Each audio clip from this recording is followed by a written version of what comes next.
Now, today sees the start of a festival to mark the 750th anniversary of the birth of the Scottish philosopher John Duns Scotus. The name may not be familiar to you, but the 13th century theologian is still considered one of the most important thinkers of his time.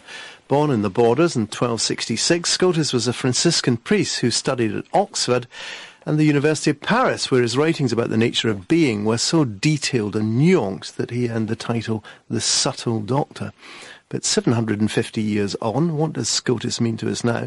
Here to discuss it with us is Dr. Philip Tonner, Head of Philosophy and Religion and Director at Hutcheson's Grammar School, who will be speaking at the festival. Well, Philip Tonner, first of all, let's start perhaps appropriately with a paradox, because clearly this man was a bit of a genius. Indeed, he's a saint, yet he gave us the word dunce. Yes, well, good morning. This is an interesting accident of history that, one of our greatest thinkers, one of the greatest thinkers that Scotland has produced, has come to be associated with a punishment, essentially, and a mark of stupidity, with this notion of a dunce's cap. Scotus's work was so sophisticated and indeed challenging that, and he, eventually had quite a number of followers within the philosophical and theological community at that time. But they eventually became associated with some of what was considered to be the more mind-numbing aspects of medieval philosophy and the more, abstract and technical debates. They also apparently wore specific kinds of hats, and this combined this idea of a particular item of clothing with a particularly mind-numbing type of activity, and there you have it. You have the dunce's cap. So it was angels dancing on the head of a pin. Well, that was the kind of criticism that started to get put against medieval philosophers in general and followers of Scotus. And so hence we get dunce. Well, this is where it came from, yeah, exactly.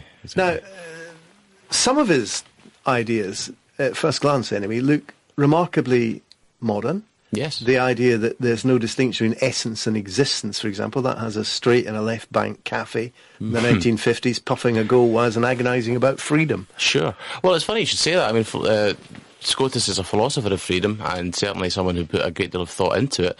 Sartre actually mentions him in Being and Nothingness as an aside in context of his own discussion of what it means to be human.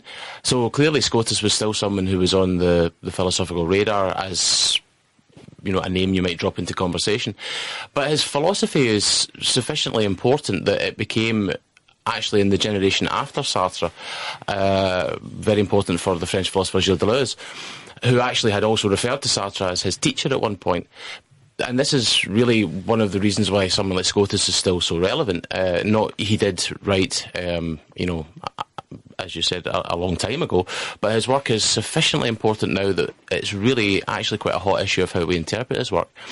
Philosophers working in the European tradition, influenced by people like Martin Heidegger, the existentialist phenomenological philosopher, or Gilles Deleuze, the post-structuralist, they will have reason to read Scotus. Not least because the difference was, on this issue of essence. Yes. For Heidegger and Sartre, it was the idea that it was humans whose essence was their existence. Sure, right. That's not quite what Scotus meant, was it? Well, no, I mean, Scotus was much more interested in interpreting his philosophical ideas through a Christian lens. What you get in contemporary, not so much contemporary now, but certainly the philosophy of existentialism was the idea that that existence precedes essence, if you like. And what that really means is that you have to live and exist and be a human being, or at least try to be a human being, try to live in particular ways, and there is no predetermined form that your life is going to take. So the idea about an essence preceding your existence would be that there is already a template. Or perhaps to sum it up, in the phrase of Edward Albee, who has just died, he said of his plays, I work out what they are by writing them. Oh, quite, yes, exactly. And it's the same with the human life for an existentialist. Now, Scotus was very important for these thinkers. Excellent. Look, we're going to have to leave it there. Thank you very much for coming and enjoying us.